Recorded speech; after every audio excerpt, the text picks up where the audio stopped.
What's up, YouTube? This is Reaper here. In today's video, we're doing our live Cosmic Crucible episode 5 featuring the one and only Cosmic Crucible great Dorky Dad. We talk a lot about different things going on in the game. We talk about some of the challenges, some of the impact that his videos have made, as well as some of the theory crafting coming up with Deathseed coming out and the new team with Titania and Ultron rework and what may come of that. But if you guys enjoy the video and you like the content, please consider liking and subscribing. And with that, enjoy the segment. I appreciate you guys. What's up, guys? We're here with the one and only Cosmic Crucible King himself, Dorky Dad, where we talk about what's going on in Cosmic Crucible, the events. We talk about the challenges. We talk about what's coming. And we talk about a lot of the common frustrations in the community. Dorky, thank you so much for joining us today. How has the season been for you? I've had ups, I've had downs. I'm currently on a down. Oh, I no. I won my first 3 out of 3 Crucible last week in quite a while, put me in the top 20, and now I'm 0 for 4, looking at a pretty tough opponent for today. Okay. Are you, now, Yep. I know in your most recent video, we're going to get to that here momentarily. We talk about turtle versus offense heavy versus that middle ground. So what are you facing? What are you seeing more as you're up in the top 50 to top 100? I'm seeing a lot of in the top 20 it was all turtles. It's turtle central up there. It becomes very much predicated on how big your tangled web is, because that can cause RNG on the second hit, and how big your Red Hulk is, because that causes that Red Hulk Dark Hold team to be insane. And it just brings more RNG to have those extra stars, which is a lot of money for new character offers, and then a Yep. lot of dark promo credits. Now for Tangle Web, this is kind of on that thought process, right? Because I know there's always a debate in the community right now. Like I'm starting this trend of like using Tangle Web on offense. And Mhm. I've been using it very effectively. Like, and when I go into Crucible, I never worry about Tangled Web because the mirror is so much easier. But then there are others Yeah. that don't refuse to take it off because of the RNG that they get from it. Where do you fall on that side? Could you go either way, or have you shifted it a few times? I for about a week, I kept them on offense, and I was actually using them to beat Darkhold teams, the Red Hulk and Darkhold teams. If there is any RNG in it, I feel like you need to leave it on defense, because then you're taking all the risk and you're getting no reward, because by taking Tangled Web off, you're giving your opponent a very easy room. Like, there's only so Mhm. many defenses that hold. You're giving them a very easy Infinity Watch clean room, or Wakanda, or Young Avengers, or even A Force is pretty good. So by taking Tangled Web off, you're giving up an easy efficiency win on the room, and that's kind of the theme of this Crucible is the second you are not turtling, you are taking all the burden, Yep. and it can there is a certain composition where it actually works out really well for you, if you have unlimited, but you also have enough teams that can cause issues.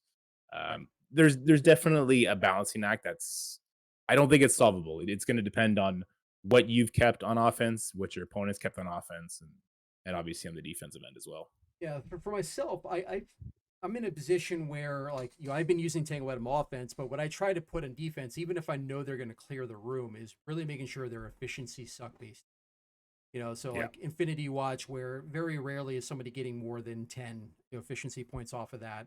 yeah. And trying to really stack it more there so I can compensate by having it on offense.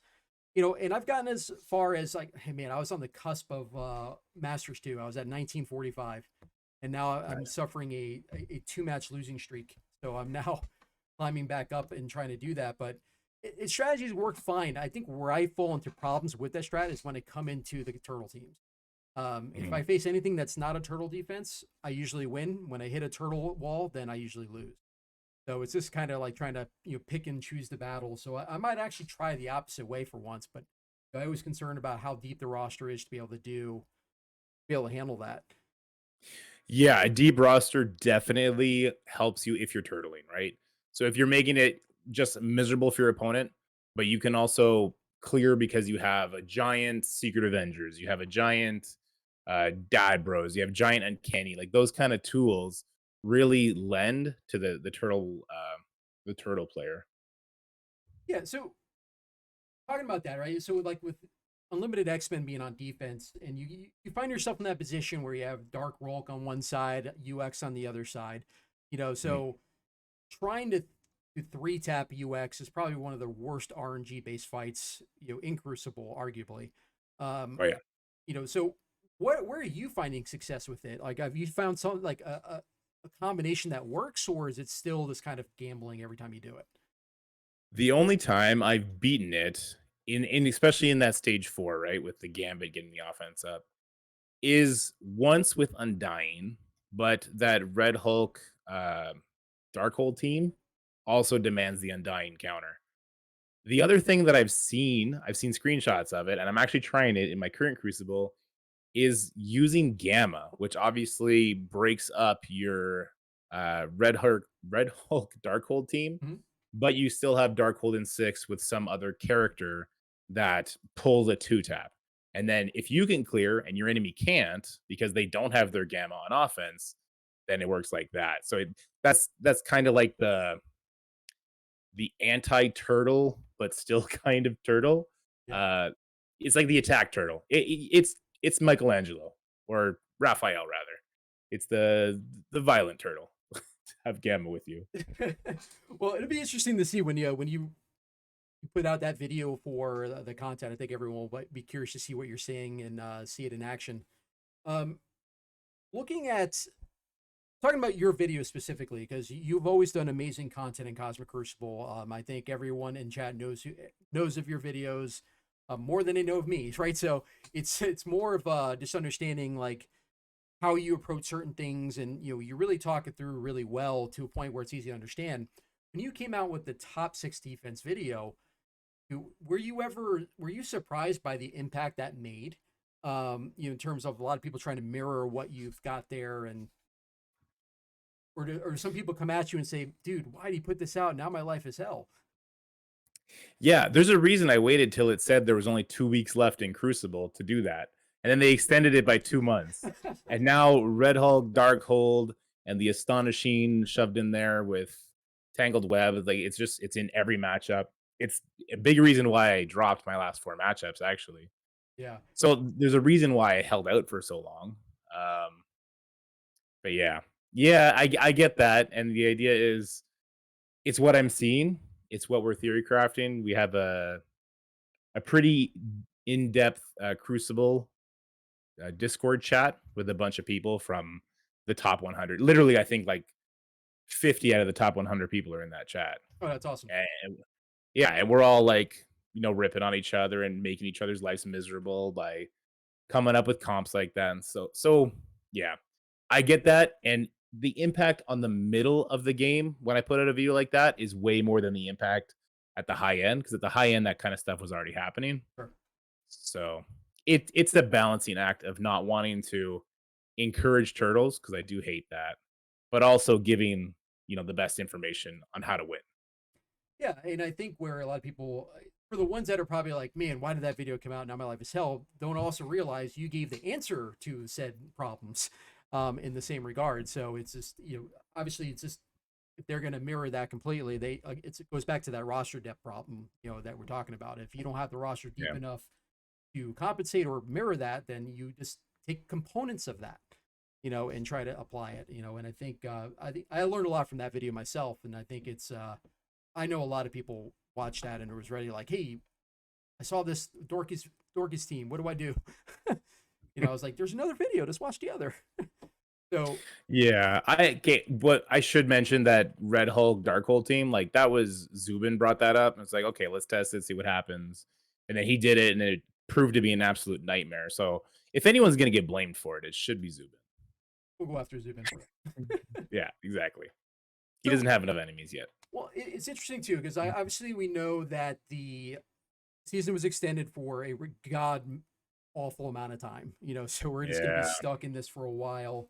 At least the silver lining here is with the newer teams, newer characters coming out, like, some things might shift. Now I will put a disclaimer here. If I ask a question that you can't answer for whatever reason, you can tell me to, you can say pass or you can play dumb. So, and that's when I start talking about the new Cosmic Crucible team. So As far as like, let's start with Deathseed. Okay. Obviously another horseman coming into play, and as we've seen, like regardless of what game mode they're in, they make an immediate impact. As you read Yeah. the kits for Deathseed, where do you see them fit? So the speed up that they give Magneto is interesting, right? But it doesn't seem to overdo a team like Wakanda. So I feel like Wakanda will always beat Deathseed no matter what happens until we get those fat archangels, and depending on the room. The real threat I see with Deathseed is actually just an archangel, and him joining that Red Hulk, um, Darkhold team, probably in place of Agatha, because Yep. her barrier and her stealth is kind of the last thing you need to worry about when your Morgan is spawning with all those defense ups, and all the legendaries just being nightmares in that room, right? So that's where I see the concern, because I don't think bringing another, like, they'll probably be an A tier team, but we have enough A tier teams. Yep. You want to get the S tier teams that cause losses and possibly cause not clears. And I think Archangel will lend to that in stage 6, looking at his kit. Yeah, it's interesting. You think people will shift away from the Dark Rolk and try to do more actual horseman comps? Because I would say the four UX on their own are probably still pretty formidable. Yes, but Rogue doesn't hold up after the burn. Yep. She's just a wet noodle after that. I mean, she's a really tough wet noodle in stage 6, but nowhere near as impactful as say a kit-based character would be. Because if you just have the four horsemen, you have four huge hammers, but nothing holding the nail down. And I think that's what you want your controller characters to do. And I think a character like Wong does that. Um, at least, well, he also kind of falls off after the burn. It could be it could be the three horsemen with some different characters dropping some control effects that are going to trip the counters up. But Undying is so potent. Undying uses the Yep. enemy's strength against themselves, right? So that could still remain the answer, but maybe you'll need a bigger zombie Iron Man, which I think would be horrible. Where do you find is like the sweet spot for your Zim? Because I think a lot of people have big hellas at this point. The character's been around long enough in the game. You've probably fallen on the six red at least. Yeah. What's the right balance between your Zim and Undying to be effective in in those type of rooms? Well, he still gets a lot of focus, so that's good. Um, I put one red star on him, and I think that was a complete waste because one red star doesn't really change much. Hmm. I think just having him on the team, the kid is enough. He gets enough focus. He's doing what he does for Hela. His basic will always make them, like, even if he can't land a bleed, his basic will always call in a mind control attack. So you can make sure like you use his basic on Morgan, and then Morgan's using her basic, which does huge percentile damage and just huge damage in and of its own. So he just needs to exist, really. So let's shift over to Rebirth, right? Because I think, obviously new buyer Mm, A team, controversial, whatever you want to call it, doesn't make a difference. Um, yeah. it sounds like, there is a Doom 4 potentially coming. And Rebirth may be the solution for 3.4 on, but definitely not needed before that. For something like Crucible, because like it seems like there's a lot of sustain built in the kit. Would that team transfer over as a kind of an efficiency based team? Like it's not something that's going to win, but it's going to it's going to take a lot of turns to beat it. Possibly. I think the hero mutant teams would absolutely chew through it because they don't spawn with defense up on spawn, Okay. which makes them immediately vulnerable to some of the teams that we have that do give like defense down on spawn. Yep. Um, like the Dad Bros comes to mind, just the chew them up and spit them out. I don't think Rebirth's going to hold up. I think a lot of their stuff is hidden behind raids too, if I'm not mistaken. Yep. Certain key characters I could see playing a part, like Peggy. No, was it Peggy or was it who's the one that does the ability blocks on 3 characters? Is Oh that Jesus. US Agent? I think it is US Agent. Okay. So, like an ability block, especially 3 ability blocks, I think it's 2 outside of raids, though. That could always play a factor, but more on the offense end, so you're actually aiming it.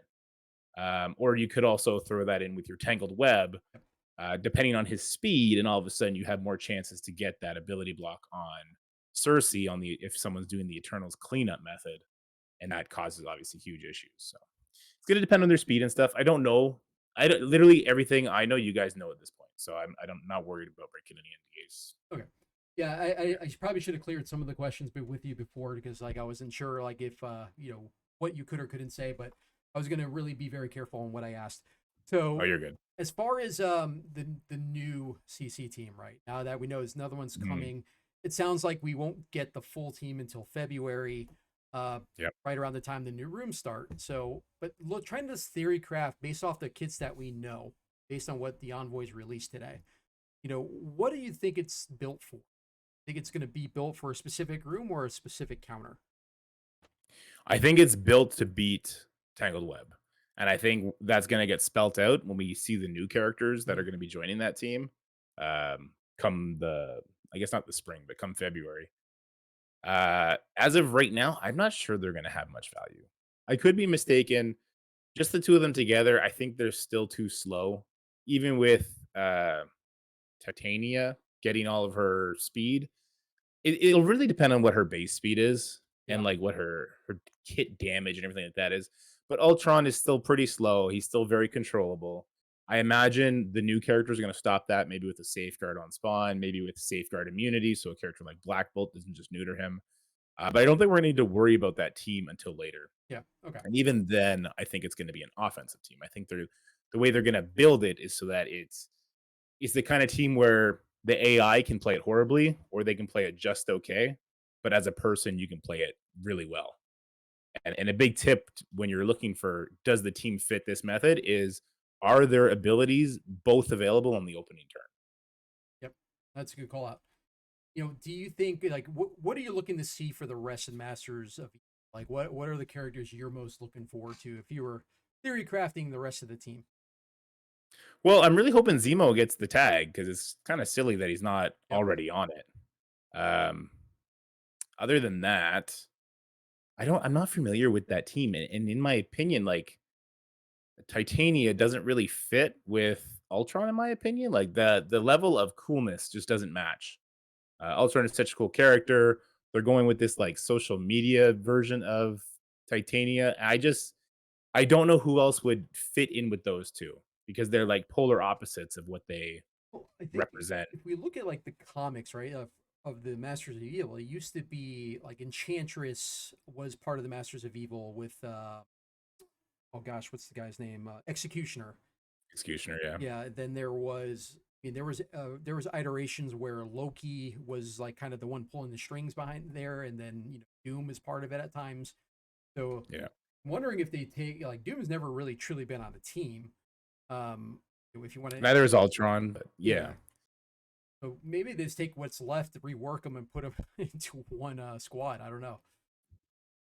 Too many minions for that. I don't think we're gonna see Doom join that group. Yeah, But Enchantress and Executioner are an interesting call out.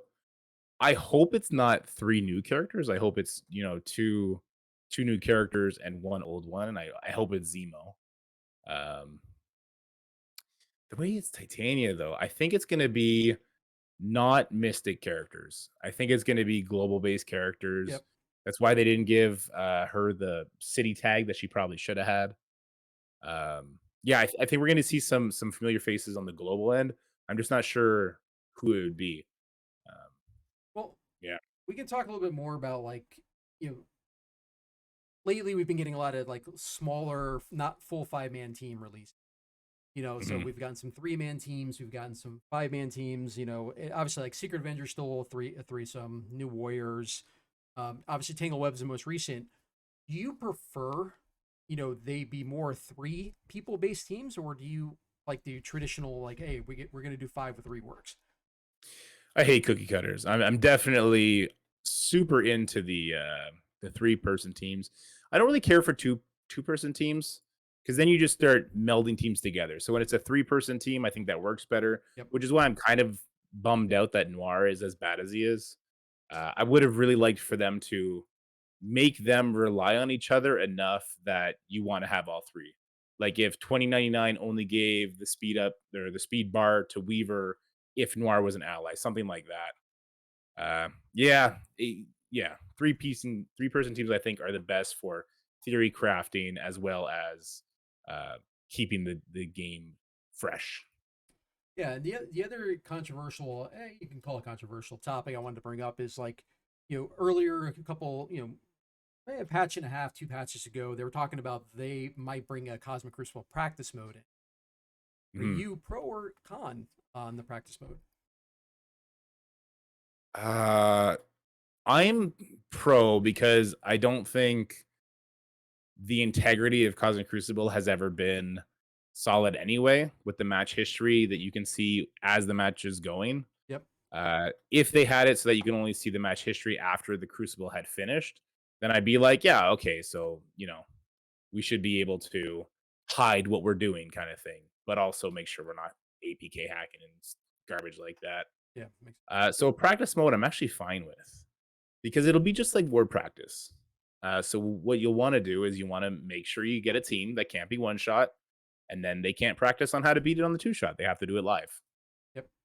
Wonder how they're actually going to implement that game mode. I was thinking about that the other day. It's like, do you only fight your own, or did they just get random like generated team? I'm not sure how they're actually going to set that up. It's got to be fight your own. Yeah. Okay, that would make more sense. Yeah. Um, as far as like the new rooms, obviously we don't know anything yet. We were hoping when we did this that we would have the whole new rooms to talk about and theory craft the teams. We may have to Yeah. do that at a later time. But with the makeup of the rooms, obviously Age of X has been very annoying for a lot of people. It's very rare that you have that across every room. Um, do you like that? Are you looking for more individualistic, room by room for all six?